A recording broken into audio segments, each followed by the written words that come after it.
3 tahun terakhir menjadi musim yang sangat berat bagi seorang Marc Marquez.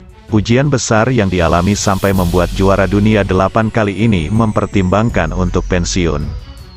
Karir Marc Marquez menghadapi goncangan berat setelah kecelakaan pada MotoGP Spanyol 2020 yang membuat tulang humerus di lengan kanannya patah.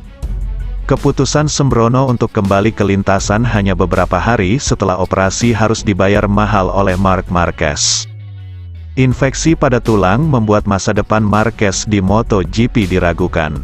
Walau Marquez kemudian pulih dan tampil kompetitif dengan 3 kemenangan pada MotoGP musim 2021, badai cedera terus menghantui si semut dari Cervera.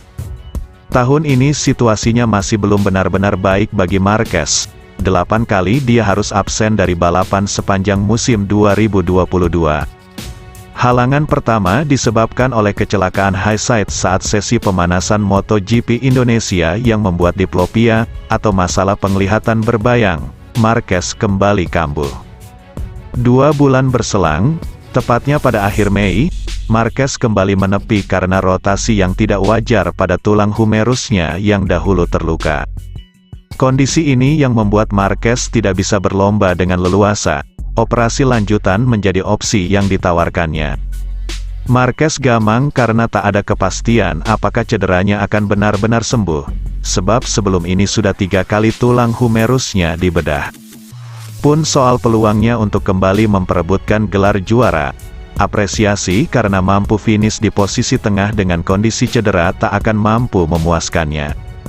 Pembalap berusia 29 tahun ini pernah mengatakan bahwa dia akan pensiun ketika kemenangan menjadi sesuatu yang mustahil untuk diraihnya.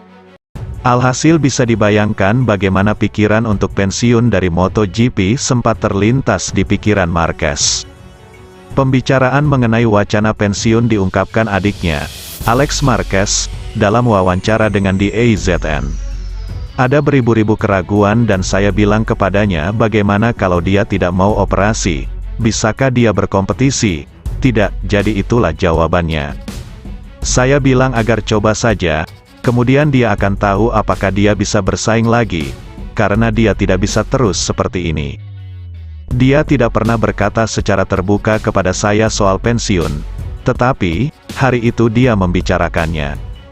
Dia tidak pernah berpikir apa yang akan dilakukannya setelah menjadi pembalap, tetapi dia ingin terus terikat dengan dunia ini, membantu pembalap muda seperti yang sudah dia lakukan. Akan tetapi, saya memberitahunya agar jangan bertindak bodoh, bahwa dalam 4 hari dia akan kembali menaiki motor. Di sisi lain, cedera berkepanjangan di sisi lain mengubah persona Marc Marquez sebagai manusia super. Julukan The Baby Alien yang dulu disandang seolah bisa diartikan secara harfiah ketika Marquez terlihat tahan banting dari rentetan kecelakaan yang dialaminya.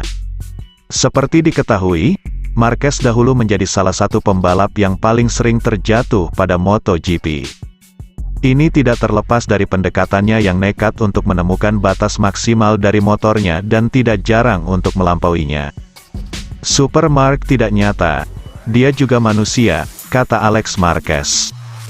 Penyelamatan besarnya, fakta bahwa dia terjatuh dan 2 menit kemudian sudah berada di garasi, itu tidak normal. Ada masa ketika kita berusaha keras dan keberuntungan tidak berpihak kepada kita, saat itulah kita menderita. Namun, dia adalah pembalap luar biasa yang melakukan hal-hal luar biasa. Untungnya, secercah harapan hadir ke hadapan Marquez menyusul penampilannya yang cukup apik pada sisa musim. Marquez mampu bersaing untuk posisi 3 besar dan begitu dekat dengan kemenangan pada balapan MotoGP Australia. Kepercayaan diri Marquez tampaknya telah pulih ketika dia secara terang-terangan menyebut motor Honda sekarang tidak cukup untuk membawanya juara. Dia terlahir sebagai juara, ujar Alex Marquez. Dia tidak pernah melakukan hal apapun selain berlomba dan menang. Saya tidak mengira dia mengejar gelar, tetapi dia ingin menemukan dirinya lagi dan kembali melakukan apa yang dia lakukan sebelumnya dengan motornya, pungkas sang adiknya itu.